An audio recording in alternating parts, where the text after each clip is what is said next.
Full Moon sale காலை 9 மணியிலிருந்து இரவு 12 மணி வரை ஆகஸ்ட் 27 ஒரு நாள் மட்டும்.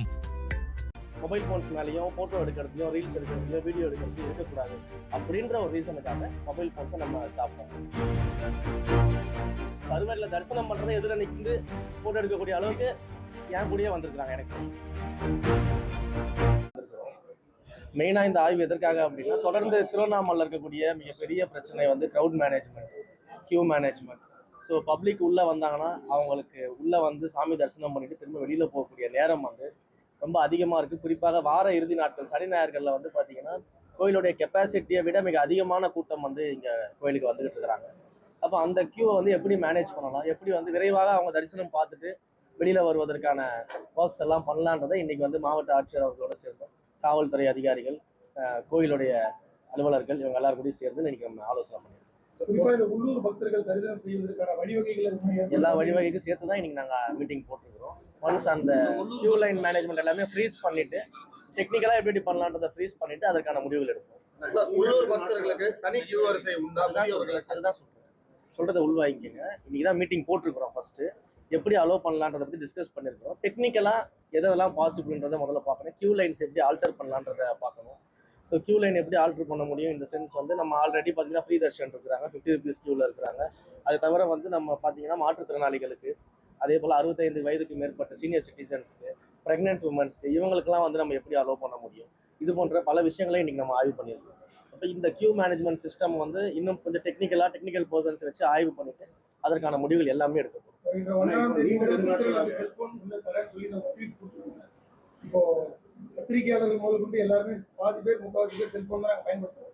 எங்களுக்கு கோயிலுக்குள்ள வர்றதுக்கு என்ன மாதிரியான அனுமதிகள் all over Tamil Nadu? All over தமிழ்நாட்டில் எல்லா கோயில்கள்லையுமே, குறிப்பாக முதுநிலை கோயில்களில் நம்ம முதல்ல இப்போ அனௌன்ஸ்மெண்ட் பண்ணியிருக்கோம். ஏன் அப்படின்னா, இந்த 50க்கும் மேற்பட்ட முதுநிலை கோயில்களில் வந்து பார்த்தீங்கன்னா பப்ளிக்குடைய ப்ரெசன்ஸ் வந்து ரொம்ப அதிகமாக இருக்குது.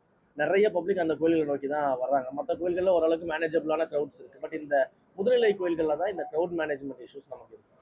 அப்போ இந்த கோயில்களை பொறுத்த வரைக்கும் நம்ம என்ன பண்ணுறோம் அப்படின்னா, மொபைல் ஃபோன்ஸை ஏன் ரெஸ்ட்ரிக்ட் பண்ணுறோம் அப்படின்னா, அந்த க்ரௌடில் வந்து மொபைல் ஃபோன்ஸ் எடுத்து உள்ளே வரவங்க, அந்த க்ரௌடாக சேர்ந்து உள்ளே இருக்கக்கூடிய இறைவனுடைய சிலையை வந்து ஃபோட்டோ எடுக்கிறது, அப்புறம் அந்த க்ரௌடில் வந்து பார்த்தீங்கன்னா நிறைய ரீல்ஸ் எடுக்கிறது, இந்த மாதிரியான விஷயங்கள் தொடர்ந்து வெளியில் வந்துகிட்டு இருக்குது.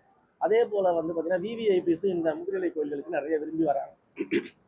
அப்போ அந்த விவிஐபிஸு, இந்த மாதிரி திரையுலக பிரபலங்கள் இவங்கெல்லாம் வரும்பொழுது எல்லாருமே மொபைல் ஃபோன்ஸோட உள்ளே போயிட்டு கம்ப்ளீட்டாக வந்து வீடியோ எடுக்கிறது, ரீல்ஸ் எடுக்கிறது, இந்த மாதிரியான வேலைகள்லாம் நடந்துருக்கு. ஈவன் பொலிட்டிக்கல் பர்சன்ஸ் வரும்போது இது நடக்குது. நானே பல இடங்களில் எனக்கு பின்னாடி வரும்போது தயவு செஞ்சு எடுக்காதீங்கன்னு தான் சொல்லிட்டு. இப்போ நான் உள்ளே போகும்போது கூட பப்ளிக்லாம் ஃபோன் வச்சுட்டு இருந்தாங்க. அவங்க க்யூவில் நிற்கும்போது நான் பப்ளிக் க்யூவில் தான் போகிறது. எல்லா கோயில்கள்லையும் பொதுவான க்யூவில் தான் போவேன். அது உங்களுக்கு தெரியும். ஜென்ரல் பப்ளிக்கோட தான் நின்று போகிறேன். அவங்ககிட்ட பேசிட்டு தான் நான் போகிறேன். என்ன பிரச்சனைன்றதை கேட்டுட்டு போகிறேன். அப்போ அப்படி போகும்போது அவங்க கோயிலுக்குள்ளேயே வந்து நான் செல்ஃபி எடுக்கணும் சார் உங்க கூடன்னு சொல்லி கேட்குறாங்க. அப்போ இந்த மனநிலையில் வந்து ஒரு மாற்றம் ஏற்படணும். கோயிலுக்குள்ளே வந்தாங்கன்னா கோயிலுக்கான வழிபாட்டு தலமாக இருக்குது. அப்போ அங்கே முழுக்க வந்து இறைவனை வழிபடக்கூடிய இடமாகவும், அவங்க அமைதிக்காக வராங்க, ஒரு ப்ரேயருக்காக வராங்க, இல்லை வந்து அவங்க அங்கே இருக்கக்கூடிய சிற்பக்கலையை பார்க்கறதுக்காக வராங்க, அங்கே இருக்கக்கூடிய தமிழ் எழுத்துக்களை பார்க்கறதுக்காக வராங்க, அங்கே இருக்கக்கூடிய கல்வெட்டுகளை பார்க்கறதுக்காக வராங்க, அங்கே இருக்கக்கூடிய தமிழ் பாடல்களை பார்க்கறதுக்காக வராங்கன்னா அவங்க கவனம் ஃபுல்லாக அது மேலே இருக்கணும். மொபைல் ஃபோன்ஸ் மேலேயும் ஃபோட்டோ எடுக்கிறதுலையும் ரீல்ஸ் எடுக்கிறதுலையும் வீடியோ எடுக்கிறதுலையும் இருக்கக்கூடாது அப்படின்ற ஒரு ரீசனுக்காக மொபைல் ஃபோன்ஸை நம்ம ஸ்டாப் பண்ணோம். பத்திரிகையாளர்கள் யாரும் ரீல்ஸ் எடுக்கவோ செல்ஃபி எடுக்கவோ வரது? பத்திரிகையாளர்கள் நான் சொல்கிறேன், உண்மையிலேயே பத்திரிகையாளர்கள் ரீல்ஸ் எடுக்கிறாங்கன்னு நான் சொல்லலை. ஆனால் பத்திரிகையாளர்கள் பல விவிஐபிஸோட சேர்ந்து அவங்க கருவறையில் போய் தரிசனம் பண்ணுற வரைக்கும் வீடியோ எடுத்து வெளியே விடுறாங்க. கருவறையில் வீடியோ எடுக்கல. ஆனால் சொல்கிறேன், தெளிவாக சொல்கிறேன், புரிஞ்சுட்டு பேசு. கருவறையில் நீங்கள் வீடியோ எடுத்துறீங்கன்னு சொல்கிறேன். பட் விவிஐபிஸ் வந்து கருவறையில் தரிசனம் பண்ணுறதை எதிர நிற்கிந்து ஃபோட்டோ எடுக்கக்கூடிய அளவுக்கு என் கூடயே வந்திருக்காங்க. எனக்கு தெரியும். அதனாலதான் ஸ்டாப் பண்றேன்.